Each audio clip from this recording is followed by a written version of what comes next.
வணக்கம் மக்களே. நம்ம இப்போ இன்றைக்கி என்ன பார்க்க போகிறோம்னு பார்த்தீங்கன்னா, கோலா மீன் குழம்பு தான். வித்தியாசமான குழம்பு தான் பார்க்க போகிறோம். ஆல்ரெடி கோலா மீனை எப்படி கழுவுறது, வாஷ் பண்ணுறதுங்கிறத நான் வீடியோவாக போட்டிருக்கேன். இப்போ அந்த மெத்தடில் தான் நான் கழுவி இதை பாருங்கள், முழுசாக வச்சுருக்கேன். நல்லா கழுவிட்டேன். அடுத்த குழம்பு எப்படி கறக்கலாங்கிறத பார்க்கலாம் வாங்க. மீன் வாங்கிட்டு வந்தேன். அதுக்கு இன்னும் 2 3 3.5 ஸ்பூன், இங்கே பாருங்கள், டீஸ்பூன் தான். 3.5 ஸ்பூன் குழம்பு மிளகாத்தூள் தான் போட்டிருக்கேன். தனி மிளகாத்தூள் கிடையாது. ஏன்னா மீன் குழம்புக்கெல்லாம் நம்ம வந்து தனி குழம்பு தூள் தான் போடணும். அதுக்கு தேவையான உப்பு இங்கே பாருங்கள். நான் ஒரு மூடி தேங்காயை சோம்பு போட்டு பேஸ்ட்டாக நல்லா அரைச்சி வச்சுருக்கேன். ஃபைன் பேஸ்ட்டாக அரைச்சி வச்சுருக்கேன். அதை ஊற்றுறேன். அதுக்கப்புறம் இந்த குழம்புக்கு தேவையான 4 பெரிய தக்காளி, அதையும் நல்லா அரைச்சி வச்சுருக்கேன். அதையும் போட்டுக்கிறேன். இப்போது இந்த குழம்புக்கு நான் 50 கிராம் புளியை நல்லா கரைச்சி வச்சுருக்கிறேன். அதையும் ஊற்றிக்கிறேன். அதையும் ஊற்றிட்டு இப்போது நம்ம அந்த தேங்காய் அரைச்ச மிக்ஸி ஜாரு, தக்காளி அரைச்ச மிக்ஸி ஜாரு எல்லாத்தையும் கழுவி ஒரு குலுக்கி இதில் ஊற்றுறோம்.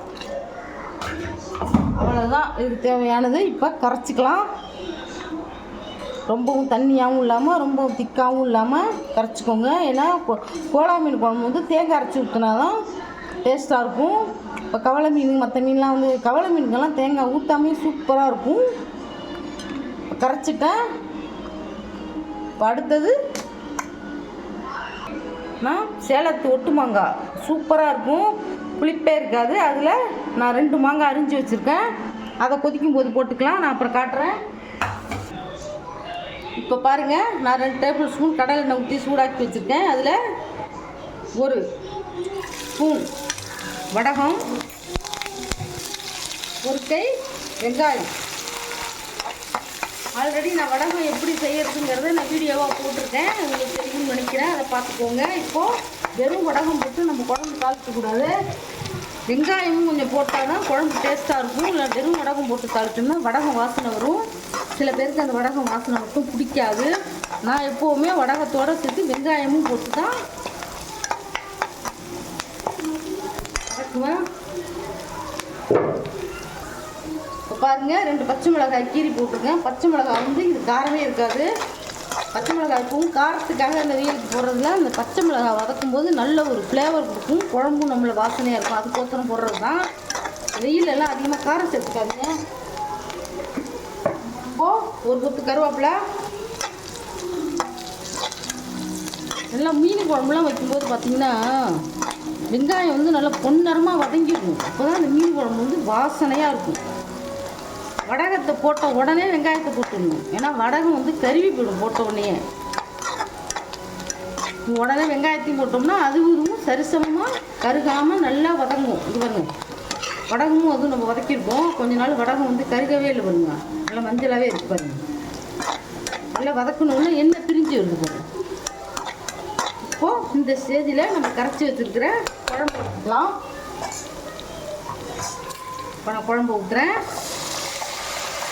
இந்த ஸ்டேஜில் தான் குழம்பு இருக்கணும். இப்போது இந்த பாத்திரத்தை கழுவி கொஞ்சம் ஊற்றிக்கலாம். கரைச்சி ஊற்றிட்டேன். இதில் மாங்காயும் நம்ம இப்பயே போட்டுடலாம். பாருங்கள், இந்த மாங்காய் வந்து சேலத்து மாங்காய், புளிக்காது. நம்ம சும்மாவே சாப்பிட்லாம். நல்லா டேஸ்ட்டாக இருக்கும். அந்த மாங்காயும் இப்பயே போட்டுடலாம். இந்த மாங்காய் டேஸ்ட்டு குழம்புல புளிப்பு மாங்காய் போட்டோம்னா குழம்பு நல்லாவே இருக்காது. போட்டு இப்போது ஒரு 20 நிமிஷம் மூடி கொதிக்கட்டும். அப்புறம் பார்க்கலாம் வாங்க. இப்போ பாருங்கள், குழம்பு நல்லா கொதி வந்து மாங்காய்லாம் நல்லா வெந்துருச்சு. இப்போ இந்த ஸ்டேஜில் நம்ம வச்சுருக்கிற மீனை போட்டுடலாம். முழுசாகவே போடலாம். சூப்பராக இருக்கும். ஆல்ரெடி இந்த கோலா மீன் என்னென்ன செய்யலாங்கிறத நான் ஒரு வீடியோவாக போட்டிருக்கேன். அதை பார்த்துருப்பீங்கன்னு நினைக்கிறேன். இப்போது கோலா மீன் குழம்பு சூப்பராக இருப்பாருங்க. இது வந்து தேங்காய் அரைச்சி தான் ஊற்றி வச்சுக்கணும். சும்மா வச்சா நல்லா இருக்காது. இதுலையே இன்னொரு ரெசிபி, இந்த கோலா மீன்லேயே இன்னொரு ரெசிபி இருக்குது. அது அடுத்த வீடியோவில் நான் போடுறேன். இப்போது மீனை போட்டுட்டோம். நம்ம ஆல்ரெடி மீனை ஏற்கனவே வெந்நீரில் போட்டு கழுவி தான் எடுத்து வச்சுருக்கோம். இதை வந்து ஒரு 10 நிமிஷம் கொஞ்சம் அரை அடுப்பில் போட்டுவோம். மூட வேண்டாம். ஒரு 3 கொதி வரட்டும். 3 கொதி அப்படின்னு என்னன்னு பார்த்தீங்கன்னா, இந்த பாருங்கள், இந்த பபுள்ஸ் வருதுல்ல, அது 3 இடத்துல 3 வரும், 3 அதுதான் 3 கொதின்னு சொல்லுவாங்க. 2 வச்சா 2 கொதின்னு சொல்லுவாங்க. இதுதான் கணக்கு. இப்போ பாருங்கள், எல்லாம் ஒத்தாப்பில் வந்துருச்சு. இப்போ பாருங்கள், குழம்பு நல்லா ஒத்தாப்பில் கொதி வந்துருச்சு. இப்போ நான் அடுப்பை ஆஃப் பண்ணிடுறேன். இப்போ பரிமாற வேண்டியதுதான். அந்த ரெசிபி உங்களுக்கு பிடிச்சிருந்துன்னா இதே மாதிரி நீங்களும் செஞ்சு அசத்துங்க. எங்கள் சேனலை ஷேர் பண்ணுங்கள், லைக் பண்ணுங்கள், சப்ஸ்கிரைப் பண்ணி பாருங்கள். அப்போ தான் நாங்கள் போடுற புது புது வீடியோலாம் உங்களுக்கு வந்து சேரும். அடுத்தது ஒரு ரெசிபியோடு சந்திக்கலாம். தேங்க்யூ, பாய்.